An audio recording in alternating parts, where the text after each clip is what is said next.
ఎక్కువ ఫోకస్ చేస్తే it is much more beneficial మన సొసైటీకి. రైట్. మనతో పాటు బండారు రామ్మోహన్ రావు గారు ప్రముఖ రాజకీయ విశ్లేషకులు డిబేట్ లో జాయిన్ అయ్యారు. సో వారిని కూడా అడుగుతాం. రామ్మోహన్ రావు గారు, మొత్తంగా చూస్తున్నాం దేశ రాజధాని ఢిల్లీలో పేలుడు సంభవించడంతో యావత్ దేశం ఒక్కసారిగా ఉలిక్కిపడిన పరిస్థితి. సో మార్నింగ్ నుంచి కూడా చూస్తున్నాం నిఘా వర్గాలు అదేవిధంగా భద్రతా బలగాలు ఎక్కడికక్కడ సెర్చ్ ఆపరేషన్లు కొనసాగిస్తున్నాయి. డాక్టర్ల ముసుగులో ఉన్న స్లీపర్ సెల్స్ ను మొత్తానికి అంటే తీగలాగితే డొంక కదిలినట్టుగా ఒక్కొక్కరుగా బయటకు వస్తున్నారు. కొద్దిసేపటి క్రితమే వివి రావు గారు చెప్పినట్టుగా ఒక మహిళా డాక్టర్ కూడా ఉన్నారు. ఆమె దగ్గర AK-47 లభించడం అంటే ఒక్కొక్క వార్త విస్మయానికి గురి చేస్తున్న పరిస్థితి. సో ఒక ప్రత్యక్ష సాక్షి మాట్లాడుతూ ఉన్నారు ఘటనకు సంబంధించి. అది విన్న తర్వాత రామ్మోహన్ రావు గారితో మనం కంటిన్యూ చేద్దాం.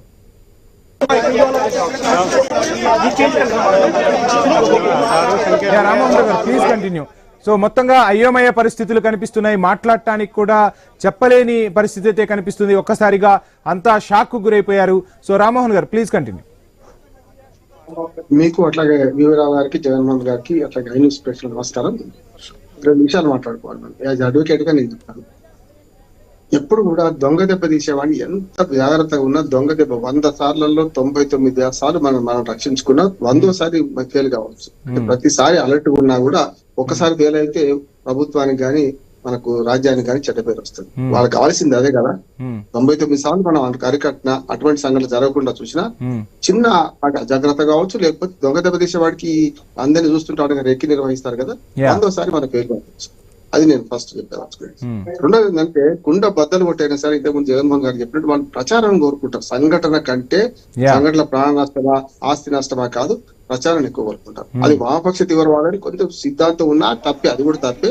కానీ మతతత్వ తీవ్రవాదానికి ఏముండదు, పిచ్చివాడి చేతిలో రాయి. ఇది వాళ్ళే అంటే అంతకంటే ఎక్కువ వీళ్ళు. కనుక మతతత్వ తీవ్రవాదంలో చాలా వరకు టార్గెటెడ్ పీపుల్ చేస్తుంటారు. కొన్నిసార్లు కావాలి అంటే హల్చల్ చూసి ఆ పని చేస్తున్నారు. ఇవాళ ప్రాణ నష్టం జరగనంటే ఇంకా చూస్తున్నాను. నిన్ననే చూస్తున్నాం, నిన్న 6 అరెస్ట్ చేయడం, అందులో మీరు అన్నట్టు వీరరావు ఒక మహిళ కూడా ఆర్మ్స్ తో పట్టుబడడం, అట్లా హైదరాబాద్ లో ఒకటి మూలాలు ఉండడం. ఏ తీవ్రవాద సంఘటన చూసినా మళ్ళీ వెలువెళ్ళి హైదరాబాద్కి లింకులు కనపడుతున్నాయి. మనం చూస్తున్నాం. మనం ఎక్కడైతే ఈ రోహింగ్యాలు, ఎక్కడైతే కొంత మతతత్వ తీవ్రవాద శిక్షణ జరుగుతున్నాయో వాటి నుంచి చాలా పెద్ద ఎత్తున కొన్ని నా ఉద్దేశం అంటే ముస్లింలందరూ తీవ్రవాదులు కాదు, కానీ తీవ్రవాదులు ముస్లింలు ఎందుకు పెట్టుకుంటున్నారని ప్రశ్న మనం వేసుకోవాల్సిన అవసరం. ఇది మతతత్వ తీవ్రవాదం, వామపక్ష తీవ్రవాదం వేరు, అది వాళ్ళ రకరకాల గ్రూపులు, అది వేరు. ఇప్పుడు దీని గురించి మాట్లాడుకుంటాం కనుక మనం అర్థం చేసుకోవాల్సింది ఏంటంటే ఇవాళ ఎర్రకోట అంటే మన ఢిల్లీ గుండెల మీద తన్ని ప్రయత్నం చేశారు. దీనికి రాజకీయ కోణం కూడా నేను ఆలోచిస్తున్నాను. ఏమంటానంటే రాజకీయ కోణం కూడా దీన్ని సంతోషపడే వాళ్ళు కూడా ఉంటారు. నేను ఏమంటున్నాను, మోడీ మన ప్రధానమంత్రి, అంతవరకు చూడాలి. మన ముఖ్యమంత్రి మన ప్రధానమంత్రి, వాళ్ళ పార్టీతో సంబంధం లేదు. కానీ ఏ ప్రభుత్వాన్ని బదనాం చేయడానికి దీన్ని వాడుకునే సంబంధం ఉంటే అయితే మంట రేగుతుంటే చలి కాసుకునే వాళ్ళు కూడా ఉంటారు. నేనేమంటే దేశం మొత్తం ఐక్యంగా నిలబడాలి ఇటువంటి విషయం, తీవ్రవాద చర్యల విషయంలో దేశం మొత్తం రాజకీయ. రామ్మోహన్ గారు, మీరు మాట్లాడుతున్నట్టుగా జగన్మోహన్ గారిని అదేవిధంగా వివి రావు గారిని ఇద్దరికి కూడా విశేష అనుభవం ఉంది. మీరు విన్నారు కొద్దిసేపటి క్రితమే జగన్మోహన్ గారు చెప్పిన మాటలు ఏవైతే ఉన్నాయంటే వాళ్ళు ఏదైతే కోరుకుంటారు అంటే ఒక ప్రాపకాండాన్ని కోరుకుంటారు, ఒక ప్రచారాన్ని కోరుకుంటారు. మేము దాడి చేయగలిగాము, ఏదో సక్సెస్ అయ్యాము అంటే దానికి అనవసరమైన ప్రాపకాండా ఇవ్వకూడదు అని చెప్పి ఐ న్యూస్ కూడా కరెక్ట్ గా అంటే ఆ రంగాల్లో సంబంధించి అక్కడ ఏం జరుగుతుంది ఏంటి క్లియర్ కట్ గా ఉన్న ఇన్ఫర్మేషన్ ఇచ్చే ప్రయత్నం చేస్తుంది, ప్రజలకు ఒక అవగాహన కల్పించే ప్రయత్నం చేస్తుంది. మీరు డిస్కషన్ లోకి రాకముందు కూడా వివి రావు గారు కానీ అదేవిధంగా జగన్మోహన్ గారు కానీ క్లియర్ కట్ గా చెప్పింది ఎక్కడా కూడా ఎటువంటి చిత్రీకరణలు మొబైల్ తో చిత్రించవద్దు, సోషల్ మీడియాలో స్ప్రెడ్ చేయవద్దు.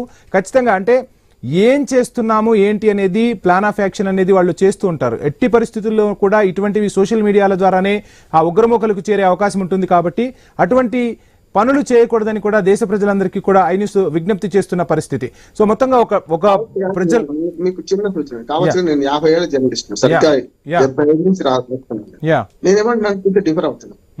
సంఘటనను వార్తగా చూపించకపోతే కూడా మరి పబ్లిక్ ఏం చెప్తాం మనం?